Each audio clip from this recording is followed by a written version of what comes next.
Gorgeous, gorgeous morning out here, y'all. Just waking up. I made some instant coffee this morning. It's actually not too bad. Just because I didn't want to wait. Hi, Papa. Oh, goodness. It is absolutely beautiful out here this morning. Texas Hill Country. It is about probably 70 degrees Fahrenheit. We just did the walked the perimeter of the property. The dogs and I. And they had a sparring session, so they're kind of, got most of their energy out. There's Tux. Hi, Tuxie. Oh, goodness. Yeah, this is the life, y'all. Just enjoying the beautiful outdoors with the dogs.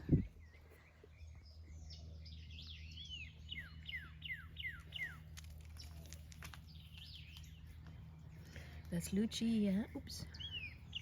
My big hand. Lucia and Dolce. Those are the two female Cane Corsos.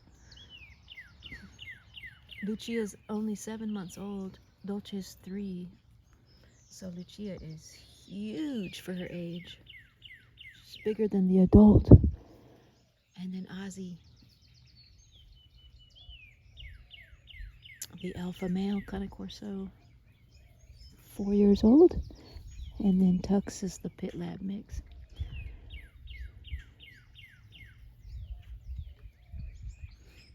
And their natural habitat.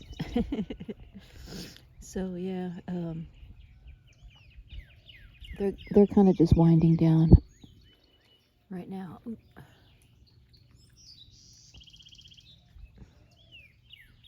See, it's probably about 8:30 in the morning. Oh, let me tell you what. Sunday, let's see. Actually, I probably won't post this till Monday, but oh, goodness. I thought I'd come out here and get as much outdoor time as I can because Ozzy, I think it's supposed to be raining most of the day. So that way the dogs can get their energy out, get their outdoor time before it rains.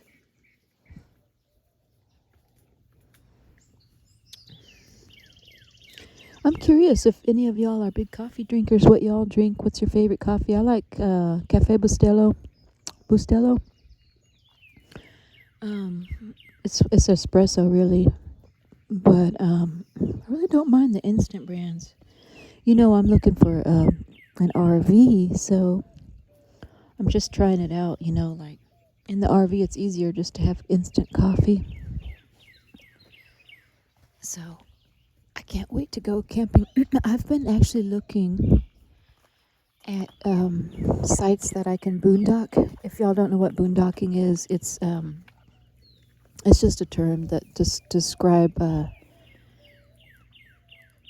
being able to take it's when you take your camper, motorhome, RV, travel trailer, whatever it is, to a site that's not designated per se for camping. So usually there's no hookups, there's no amenities. You're just out there on some land that's allowed to have free camping, off-site kind of. So when you're boondocking, you usually have some kind of either a generator or solar power or an inverter, things like that you don't rely on electrical power. And now the reason that I'm looking to do that is because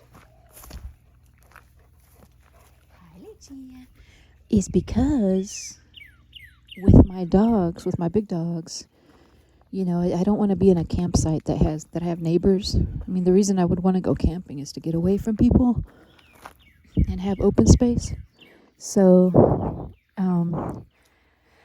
say for example, if I'm camping and I have a camper next to me that also has a dog, I'm just going to hear a bunch of dogs barking at each other, and I'm going to have to worry that they don't have an interaction with the other dog, and you know, and then worry about my Cane Corsos trying to protect me from the people, and it's just, it'll be stressful. So to me, ideal camping would be boondocking, to where you can just let your dogs kind of have some open space to run. Although there is liability with that, you know, even though it may look like a open space, there could be someone else's dog that wandered into that lot, or a camper nearby that I can't see. So, but at least in the immediate area, if I were boondocking, I wouldn't have to worry about the distraction of another camper. Hi, baby girl. Isn't she pretty, y'all? I just love the black Cane Corsos. So, they're absolutely gorgeous. I love her head. Her head type's just about perfect. She's about to throw up. Yeah, she's been eating a lot of grass, so they usually throw up. And there it is. There's the grass.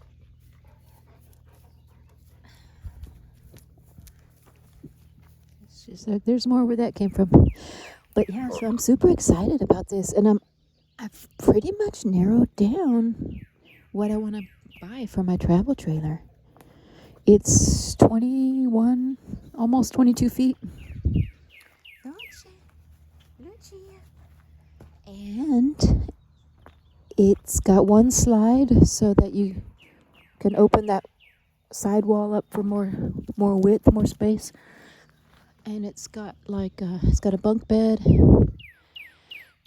on one end, and then it's got a double, almost a queen bed on the other end, and then a dinette chair thing that folds down. The table folds down to make another small little bed. So tons of sleeping room possibilities for the dogs. The floor space isn't as spacious. Like, I can't have all 4 dogs standing on the floor at one time, but you know, the thought would be that it's more of a resting place for them, so that they can just sleep comfortably with a lot of room. Super, super excited about that. Hi, Tuxie. Hello, Tux. Lucia. Oh, she's on the move.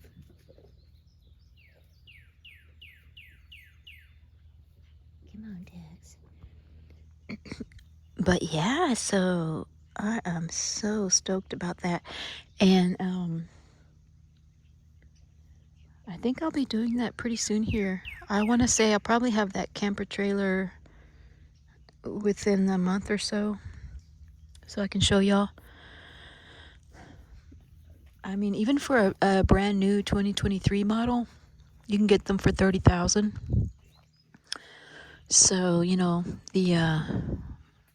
if I wanted to finance it, it wouldn't be that much every month. Of course, you do have to pay storage fee, and then there's the option of renting it out to kind of make that up a little bit too, to offset some of the cost.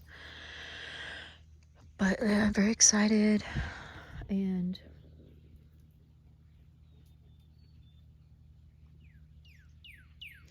also I like to think, like, in terms of, you know, a couple years out, 5 years out, 10 years out.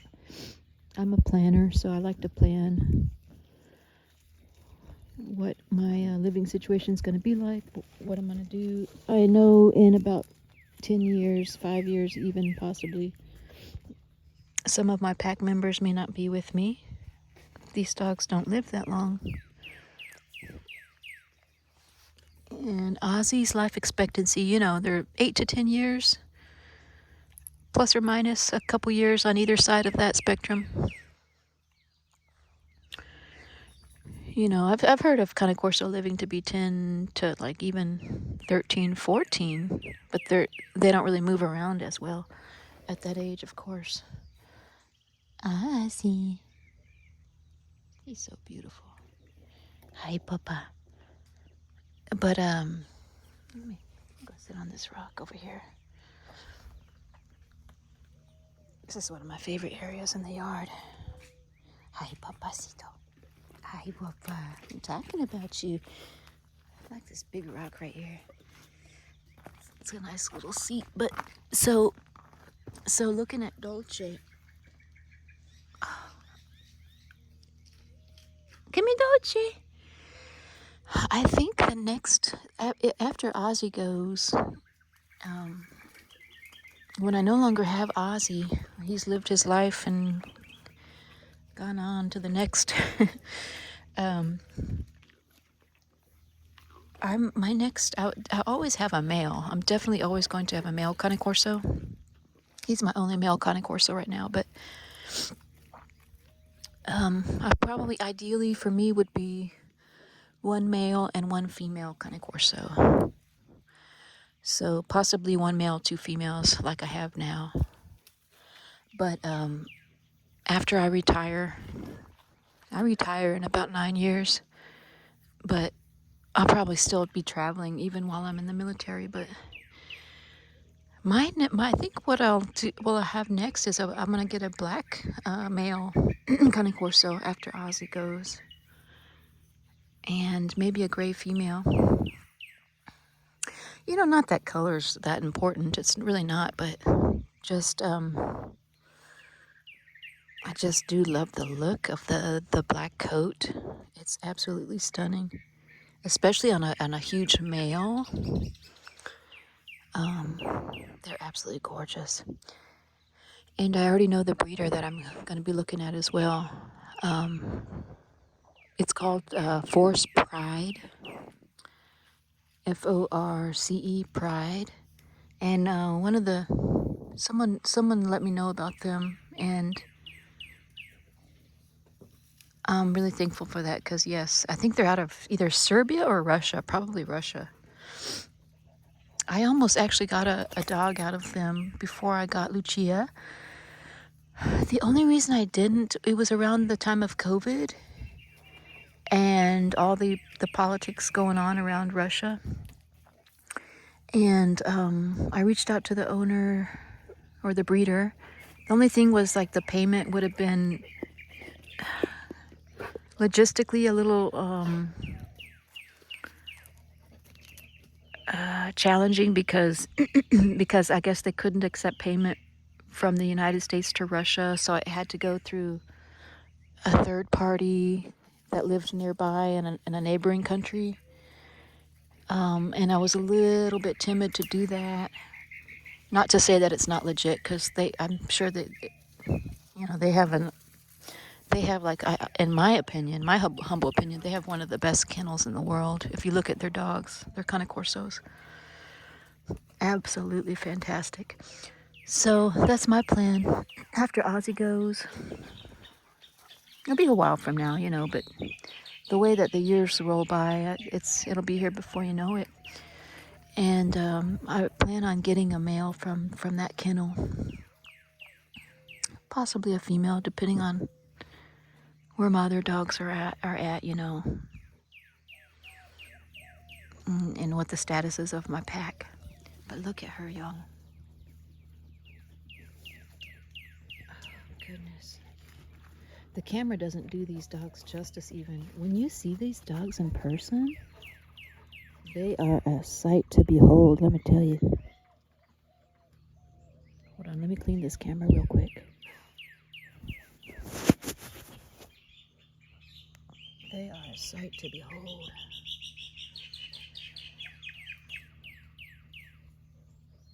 It's like seeing a Black Panther in the flesh, you know. That's what it's like when you encounter one of these dogs, especially a male, a black coat male. Looks even more because they're more muscular. Dolce's still very muscular, but the females are less so than the males. in general. I say that, but what's funny is that this female right here, gray brindle, some people mistake her for Ozzy when she passes by the camera, and I have to admit I do too sometimes. When she passes by the corner of my eye, I think it's Ozzy, not just because of the coat color. It's almost identical to Ozzy's, but because of her size, and she's only a puppy. And she's extremely muscular even for her young age, 7 months old, so she's actually going on 8 months. I should really say 8 months old. But so even though the females in general are a little smaller, there's a spectrum within that. Even that she's on the higher end of the spectrum, where she's gonna look like a male when she's full grown. Dolce's a little bit shorter than some females, though she's not, it's not an outlier. Her size is within the normal range of a female Cane Corso, but a little bit on the smaller spectrum. She's more compact, which is totally fine because she packs a punch. She's one of my most fierce Cane Corsos that I have. Probably the fiercest that I have as far as tenacity and protection, alertness, and all that. She's extremely alert, fierce, and protective, like many females are in this breed. But see, if you compare their two heads right there, Lucia has a little bit longer of a muzzle, but still a very nice head type. And also she's a puppy, so that may fill out and change the proportions. But her rear angulation is excellent. Her top line for a female is excellent.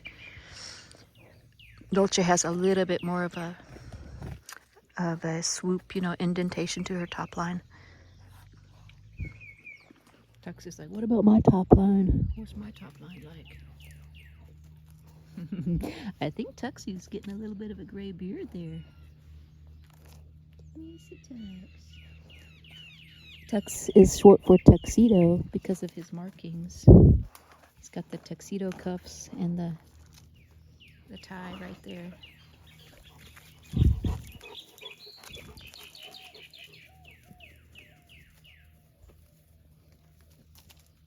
But y'all, yeah, I am totally obsessed with this breed, and if you watch the channel from early on, how before I got Lucia, I was entertaining getting a Dogo Argentino. I even had a deposit on a Dogo puppy,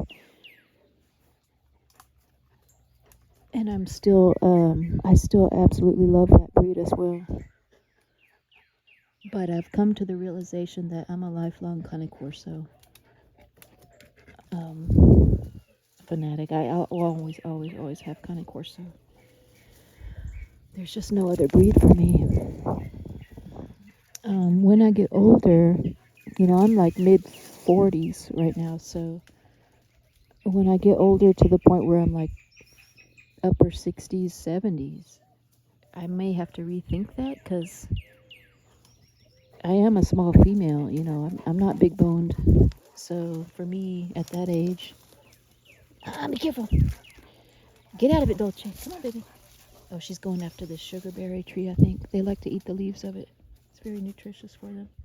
Dolce, get out of it.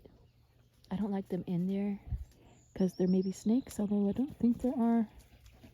I have never seen a snake on this property, and I think it's because the dogs deter them, the heavy footprints of the dogs. But yeah, so for me, like 60s, 70s with this dog breed,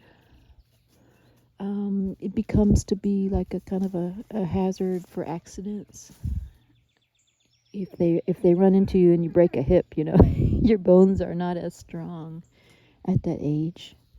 So that sort of thing. But I don't know, y'all. Let me know out there, any of you viewers, what you think about that. Like, if you know anybody, or if you yourself happen to know, if you happen to be in that age range and you have a Cane Corso, are you worried about that? Have you had accidents? Do you know of anybody that is older that has a Cane Corso, one or more, I'm thinking at that age, what my setup might be, when I'm like upper 60s, 70s, or older, if I make it that long, knock on wood, would be, I would probably be down to 1, 2 at the most, because I will be home with it. I can do just one, because I could have just one because I'll be home 24/7 with it, most likely, and so there won't be any separation anxiety going on there, probably. Or I will have one big Cane Corso and maybe a smaller breed dog, like a Pitbull, so that there's less room for accident, like of them, like running into me. Because the Cane Corso, when you have more than one Cane Corso, they play so rough. Like every day is a opportunity for an accident to happen. I gotta watch my knees all the time. Get out of it, Lucia! Get out of it! Good girl. Come. Lucia, get out of it. See, she already knows what that means. Get out of it. Come on, baby. Get out of it. Good girl. See how good they are? Man, I tell you what, Cane Corso, although they're stubborn for training, they are extremely intelligent. They get you. They know what you mean.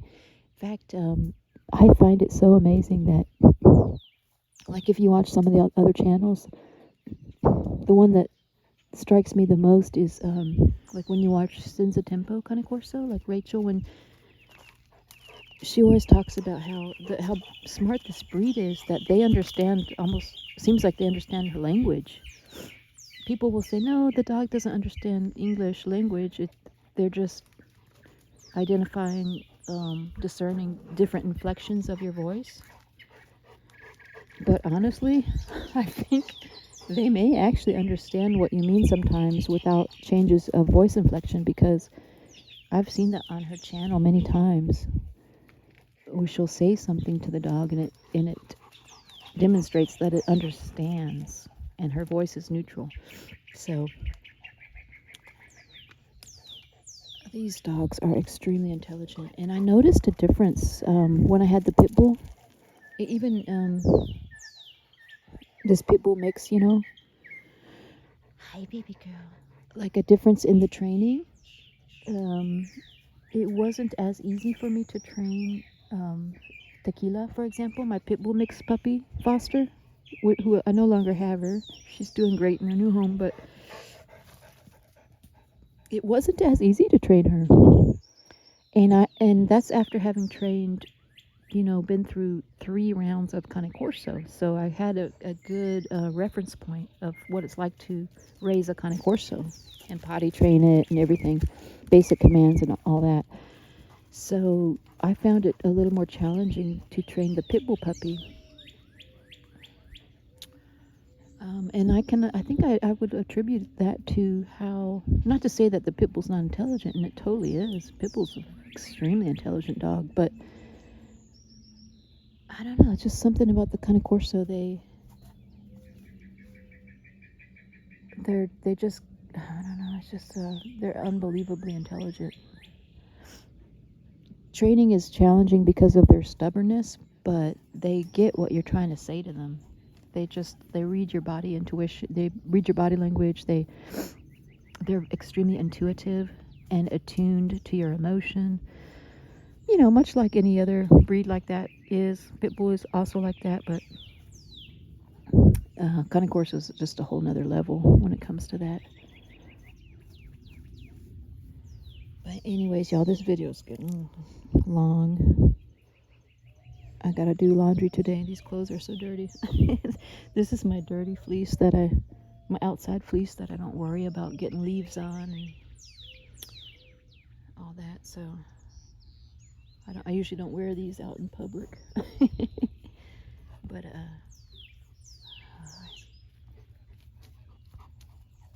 isn't she gorgeous? Well, I hope y'all having a good day.